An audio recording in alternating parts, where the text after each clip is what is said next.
This is our fourth video on grade 11 trig, and this is the last video where we will be updating the cast diagram. So this is our final update to the cast diagram.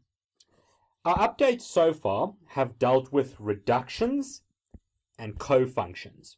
And if you remember back to the last two videos, you'll remember that the reductions, well, that was our 180 plus or minus theta and our 360 minus theta.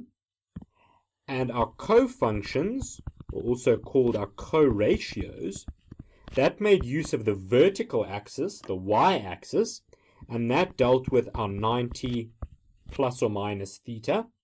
And you'll remember that these co-functions swapped between sine and cos, where we had one exception. So all you need to basically do is remember that one exception. And that exception was that cos of 90 plus theta equals negative sine theta. So basically, all you have to do, find the 90, and the moment you see 90, check if it's the exception.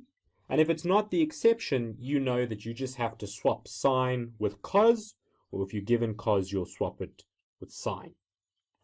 For this video, though, we're going to focus on negative angles. Now, up until this point, you'll realize that whenever we've measured an angle, we always measure it anti-clockwise from the positive part of the x-axis. And I'll show you what that looks like in a minute. So basically, if we measure an angle negatively now, it means that we are measuring it clockwise from the positive part of the x-axis. So let's go and have a look at a cast diagram and see what that looks like. So here's our updated cast diagram so far. We'll see that we've got our co-functions over there, and we've got our reductions over there. And we also know that any time we've measured an angle theta, we measure it anti-clockwise. So there's our angle theta. And now we're going to measure an angle anti-clockwise, or clockwise rather.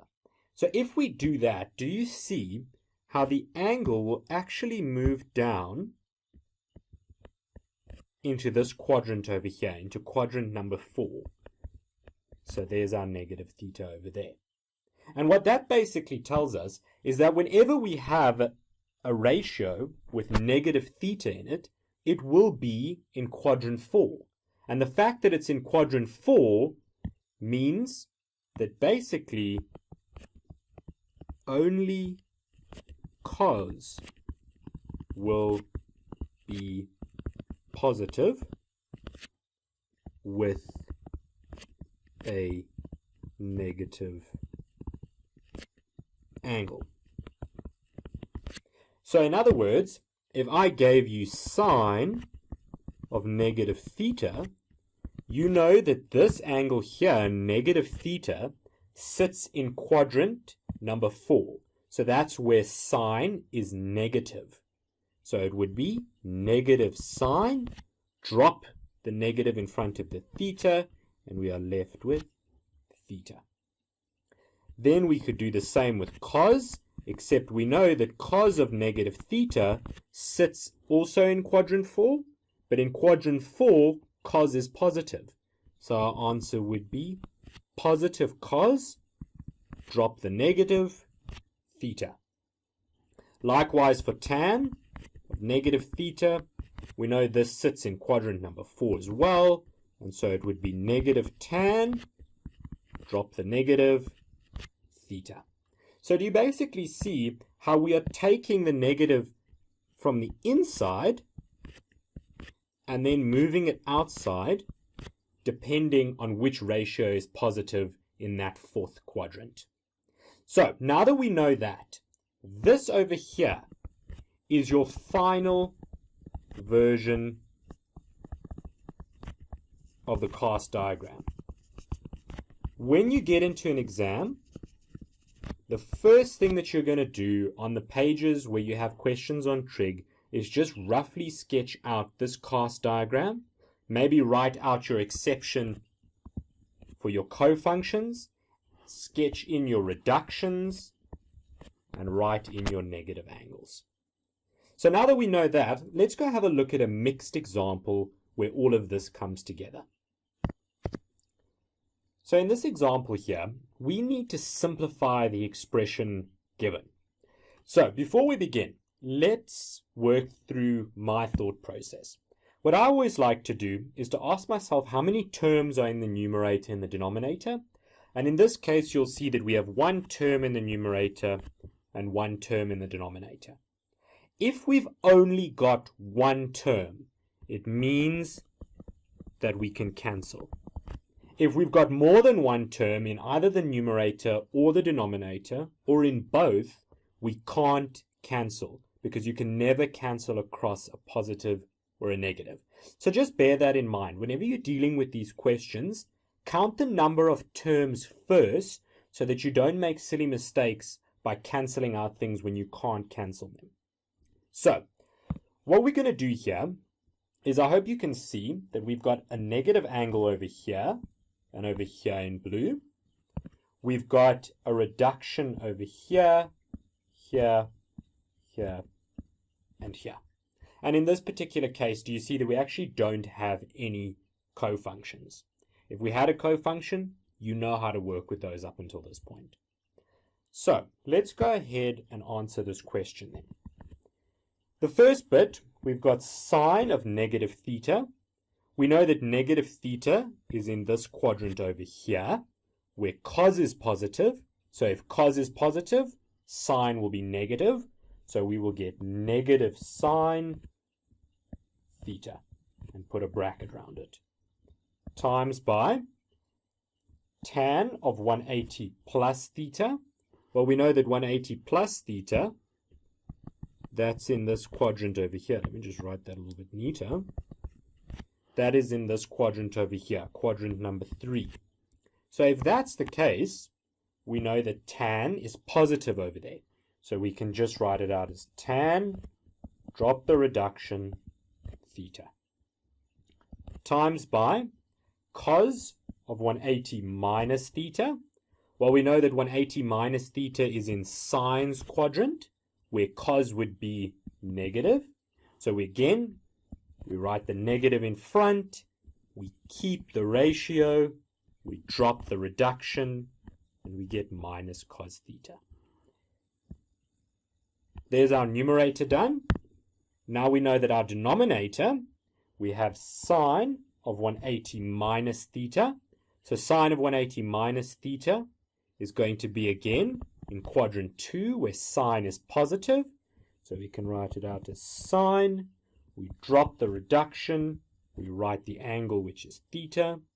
And again, guys, just to sort of point it out, it doesn't matter what this angle is. It can be a number, it can be an x, it could be a beta or a theta, as long as we drop the reduction and write the angle down.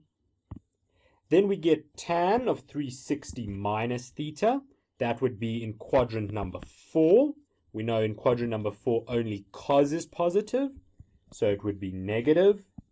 Keep the tan, drop the reduction, write the angle, negative tan theta, times cos of negative theta.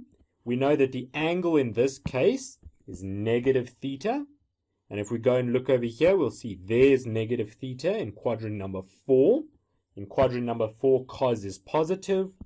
We've got cos as the ratio, so it would be cos, drop the negative, theta. So now that we've done that, we know that we've only got one term in the numerator and the denominator, so we can go straight on and start cancelling things out.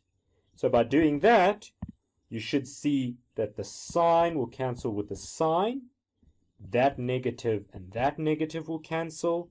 We'll have the tan and the tan cancelling, the cos and the cos, and we're just left with that negative over there. So our final answer would be negative 1. So that's just a bit of a mixed example. This is the kind of question that you can expect in an exam where you have to do quite a few different reductions or cofunctions or negative angles to get your answers. Unfortunately, though, it doesn't end here. So let's go look now at the tricks that we can get.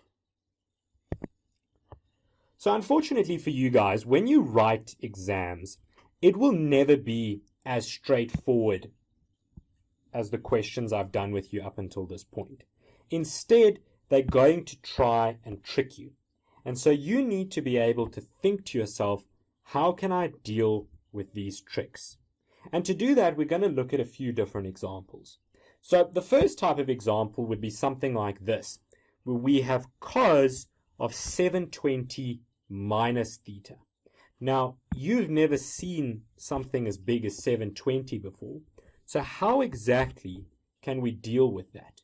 Because I don't see any of my reductions. I don't see any 180 plus or minus. There's no 360 minus. And there's no 90 plus or minus. So how can I get back to dealing with that 720? Or what about in this case underneath? Do you see how the theta, which is our angle, and the 180 are swapped? So if that's the case, how can we deal with it? Because, as I mentioned in the previous video, we've got all the right pieces, but they are just in the wrong order. So what do? Well, let's look at two pretty straightforward examples that can help us deal with these tricks. Okay, so here's the first example. Sine of 540 degrees plus theta. Always have your cast diagram nearby. And now that we've got that, we can see how to deal with this kind of a question. What I hope you see is that this angle over here, 540 degrees, is basically much greater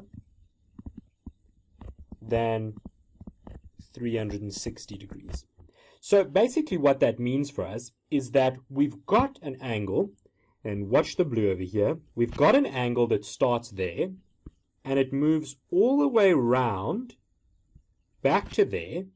Now we've moved around 360 degrees, but it carries on moving round again until eventually we get to 540 degrees.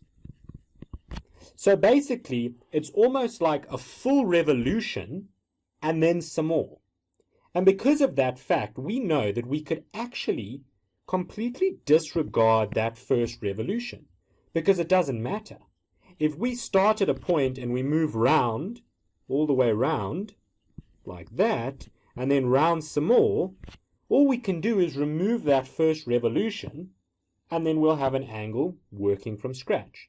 So the rule here for us is that any time you have an angle that's much greater than 360 degrees, all you have to do is remove that first revolution. So in other words, you minus 360 degrees, because we don't need that first revolution. So in this case, we're going to get sine of 540 degrees plus theta, and then we remove the revolution, so minus 360 degrees. And you can see that inside there we've got a like term there and there, and so we can see that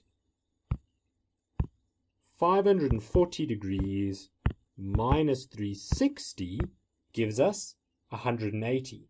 So our answer would be sine of 180 plus theta.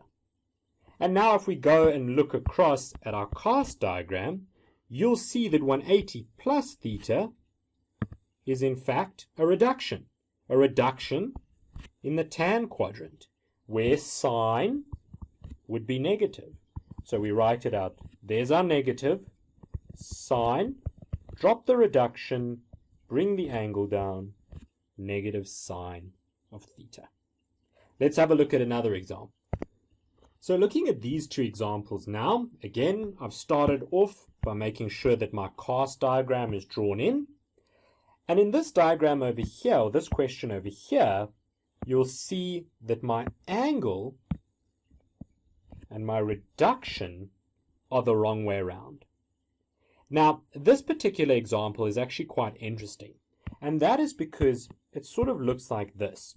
So if we had our cast diagram, and again, we don't know where theta is exactly, but let's for argument's sake say that theta is that angle over there. Now, if theta is that angle over there, and I then subtract 180 degrees from it, would you not see that we would subtract 180 degrees, so we would move backwards 180 degrees, and we'd probably sit somewhere over there, right? So it would be that difference over there. There would be our theta if we moved it back 180 degrees. But that's quite difficult to see, is it not? So the way that we can deal with this kind of a question is actually to just add 360 degrees. And let me show you why. Do you see how over here we know we've got our 180 degree axis?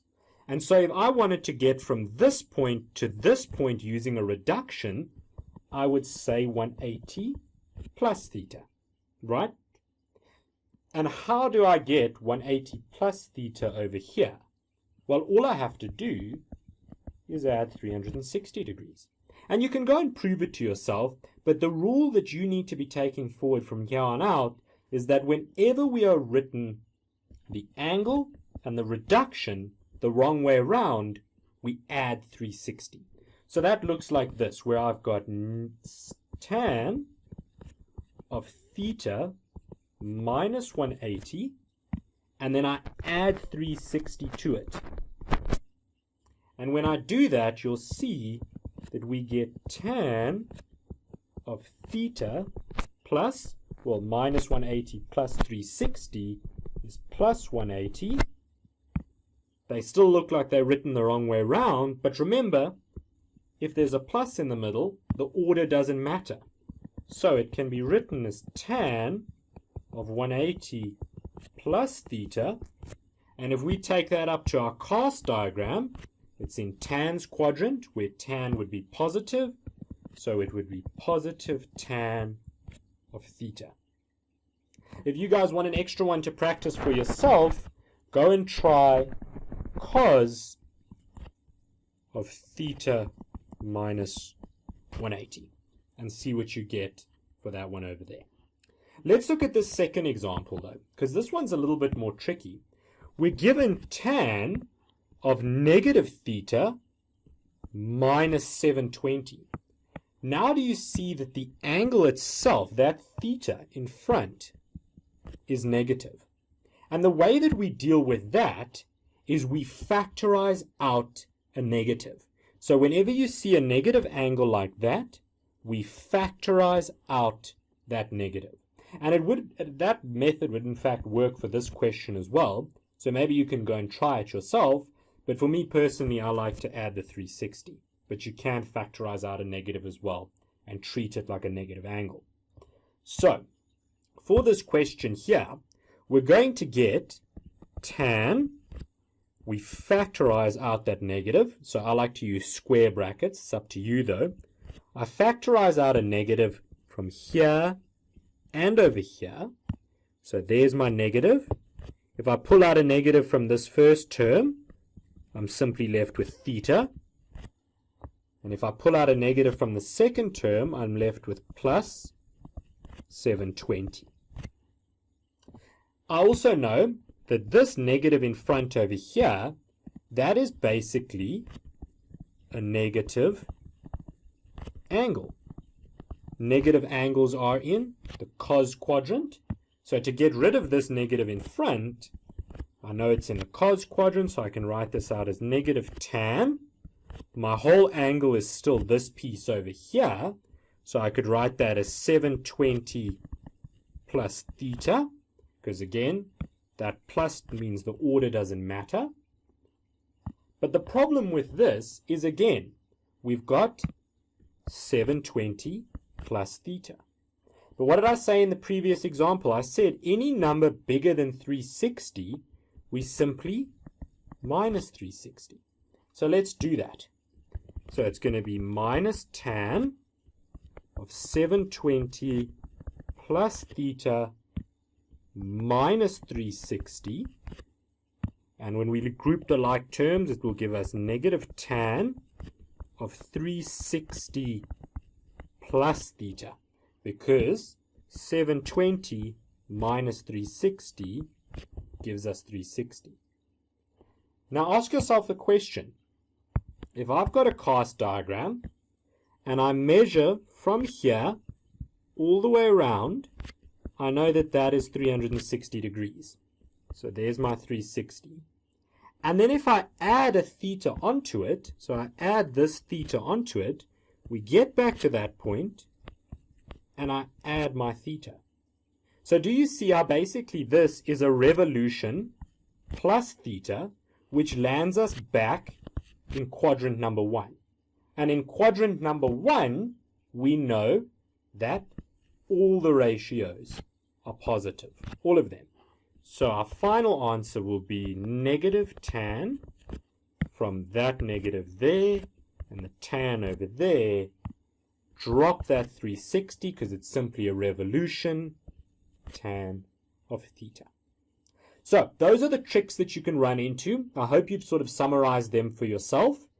If we have an angle bigger than 360, we subtract 360. If we have angles written the wrong way round, we add 360. And if we have weird ones like this, we have to think through it carefully by factorizing out a negative and then visualizing to ourselves where in the cast diagram that angle would sit.